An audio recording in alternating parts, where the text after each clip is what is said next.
Hello friends, तो देखिए आज मैं यहाँ कर रही थी अलमारियों की सफाई। और देखिए रेगुलर जो पहनने में आते हैं कपड़े वगैरह वो है, और कुछ बेडशीट हैं, कुछ ओढ़ने की दौड़ वगैरह, ये सारा सामान मैं यहाँ रखा करती हूँ। तो सारा मैंने अच्छे से क्लीन करके सारा वापस सेट कर दिया है सामान।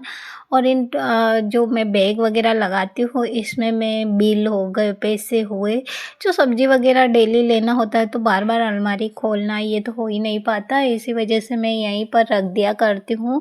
दूध के बिल हुए, लाइट के बिल हुए, जितने भी सामान जो ज़रूरी हुआ करते हैं रोज़मर्रा में, वो सारी चीज़ें मैं इसके अंदर डाल कर के रखा करती हूँ। एक बास्केट भी रखी है जिसमें मेरे कुछ ज़रूरी सामान वगैरह मैं यहाँ रख दिया करती हूँ। और साथ ही इधर बच्चों का भी है तो इधर थोड़ा-सा दीमक लग गई है, इसी को मैंने अच्छे से साफ़ कर लिया। और ये देखिए सफाई करने से ये फ़ायदा हो जाता है कि जो एक्स्ट्रा कपड़े होते हैं हम लोग यूज़ नहीं करते हैं, या एक्स्ट्रा बेडशीट वगैरह जो भी रहता है वो सारे सामान एक तरफ हो जाया करते हैं और जगह भी बन जाती है। तो ये सारा सामान मैंने अलग कर दिया है, इसका यूज़ नहीं था। और ये साथ ही मैंने बच्चों का भी सारा सामान निकाल लिया है। देखिए कितने हैंडकरचिप रखे हुए हैं, और शायद धुले भी नहीं है, सब ऐसे ही रखे थे। तो सब मैंने उनके बच्चों की अलमारी खाली करी, उसे भी सेट कर लिया। ये मेरे बेटे का सामान है, सारा इसका सेट कर लिया। उसके बास्केट में हमेशा उसके बेल्ट, सॉक्स, उसके हैंडकरचिप और ये जो भी अंडरवियर, बनियान वगैरह सारा सामान मैं इसमें रख दिया करती हूँ। उससे ये हो जाता है कि उसको ईज़िली मिल जाता है। इधर ऊपर की तरफ मेरी बेटी के तो उसके भी सॉक्स, हैंडकरचिप और ये सारा सामान बास्केट में आ गया, और उसके कपड़े यहाँ लगा दिए। तो इस तरह से सारा लग गया है। और हम लोग देखिए इस तरह के जो हमारे ओढ़नियाँ निकलती है उसी का यूज़ करते, टॉवेल नहीं लेते, मैं और मेरी बेटी दोनों। और मेरा बेटा टॉवेल यूज़ करता है तो उसका ये टॉवेल यहाँ रखा है, मैंने बेटी के लिए ऐसे ही रख दिया। तो ये सारे काम ख़त्म करे, और सोचा था रात में कुछ काम करूँगी, लेकिन होता क्या है ना, थकान की वजह से कुछ करने का फिर मन ही नहीं करता है। और एक बार पेट में खाना चला गया उसके बाद कुछ होता भी नहीं है। तो फिर मैंने मेहंदी लगा ली, क्योंकि सुबह तो करवा चौथ का व्रत रहेगा। और सुबह करीब 5 बजे मैं उठ ही गई थी, मतलब 5 क्या, 5 से पहले ही उठ गई थी। 5 बजे तक तो मैंने अपना श्रृंगार वगैरह कर लिया था, चाय नाश्ता, उसके बाद ही मैंने ये काम शुरू कर दिए। मैंने सोचा चलो सारे जो काम, क्योंकि सब सो रहे थे, कुछ और दूसरा तो होना नहीं था। तो ये जो मेरा कलश है, करवा है, इसमें इस टाइप का डिज़ाइन बना हुआ है, क्योंकि इस बार मैंने उदयपुर से मंगवा लिया था। बेटी गई थी तो मैंने कहा तू लिया, यहाँ हमेशा प्लेन मिला करते। पहले तो ये था कि यहाँ पर करवा कोई समझता ही नहीं था। जब मैंने फर्स्ट रखा था, फर्स्ट सेकंड 2 टाइम तो करवे के लिए बहुत परेशानी हुई थी। अब तो ईज़िली मिल जाता है, अब तो घर आते हैं देने के लिए, पर उस वक़्त नहीं था।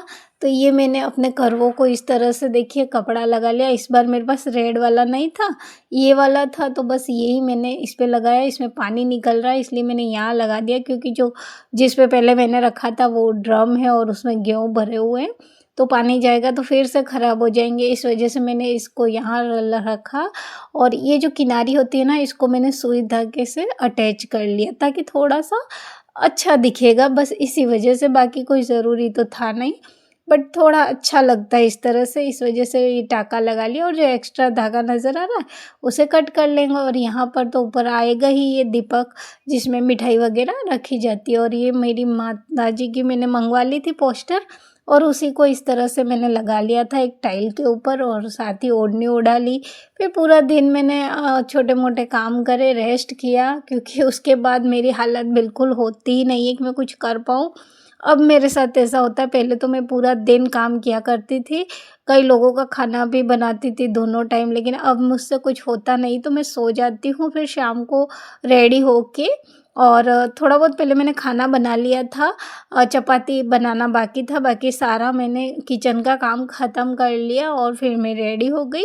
रेडी होके 6 बजे मुहूर्त था, तो बस उसी वक्त मैंने अपनी स्थापना करके पूजा शुरू कर दी थी। और वैसे तो गेहूँ को ऐसे ही रख दिया करते, लेकिन इस बार मेरे पास कोई ज़्यादा कलश तो थे नहीं, तो मैंने अष्टदल बना लिया था गेहूँ से। और इस तरह से मेरी पूजा शुरू हो चुकी थी, जल्दी जल्दी कर रही थी मैं, क्योंकि मुझे ये था ना कि कहीं मुहूर्त ना, क्योंकि इस बार मुहूर्त बहुत कम था, 7 बजे के आस-पास ही था, तो फिर मैंने जल्दी-जल्दी अपनी सारी पूजा करी, कथा करी और फिर बाद में हमने कुछ फ़ोटो वगैरह क्लिक करे और साथ ही आरती वगैरह भी कर लिया था। तो इस तरह से मेरी पूजा पूरी हुई थी। आप बताइएगा आप कैसे किया करते हो? देखिए, मुझे तो जो भी थोड़ा बहुत आता है ना, बस मैं उसी टाइप से करती हूँ। जो भी मैंने क्योंकि मैं उदयपुर में पली-बड़ी थी, तो वहाँ जो हमारे कॉलोनी के लोग किया करते थे, बस मैं उसी तरह से पूजा करती हूँ। हालाँकि वो करवे भी चेंज किया करते थे, लेकिन मेरे पास अभी फ़िलहाल कोई है नहीं जिसके साथ मैं करवा चेंज करूँ, तो इसी वजह से मैं 2 करवे रखा करती हूँ। एक में पानी भरती हूँ और एक में गेहूँ। आप सोच रहे होंगे कि 2 करवे क्यों हैं? तो मैं एक में गेहूँ भर के रखा करती हूँ और इससे क्या होता है कि मुझे चेंज करने में आसानी हो जाती है। मैं दोनों को फिर चेंज कर लिया करती हूँ। उदयपुर में तो ये होता था कि हम लोग आपस में 2-2 लेडीज़ मिल कर के कर लिया करते थे और इस बार मैंने सोचा चलो थोड़ा-सा उद्यापन जैसा कर लिया जाए। ज़्यादा तो मैं नहीं कर पाई, लेकिन थोड़ा बहुत मैंने साथ इस तरह से ड्रेस उस पे जो भी श्रृंगार का सारा आइटम जैसे सिंदूर, बिंदी, चूड़ियाँ, ये सारे मेहंदी वगैरह जितना भी होता है वो मैंने 7 ड्रेस रखी थी, सातों के ऊपर ये सारा रख लिया था और इस तरह से मेरा थोड़ा-सा उद्यापन वगैरह हो जाएगा। वैसे तो मैंने कई साल हो गए मुझे व्रत रखते हुए, 2005 से मैं व्रत रख रही हूँ, तो थोड़ा-सा उद्यापन जैसा होना ही चाहिए। हालाँकि इन व्रत को तो आप पूरे ज़िंदगी रख सकते हैं, ऐसे व्रत है, इनका कोई उद्यापन होता नहीं, लेकिन थोड़ा-सा कर लेते हैं तो ये रहता है ना कि कभी बीमार हुए, कुछ हुआ तो पानी पीना भी पड़े तो मन में ये नहीं रहेगा कि हमारा व्रत टूट गया। इसी वजह से मैंने थोड़ा-सा ये कर लिया था, फिर मैंने खाना वगैरह खाया और इस तरह से वैसे खाना खाने का मन तो रहता नहीं, पानी पीकर ही पेट भर जाता है, लेकिन फिर भी थोड़ा-सा खा लिया। तो इस तरह से आज का मेरा व्रत रहा। आपका कैसा रहा ज़रूर बताएँ। थैंक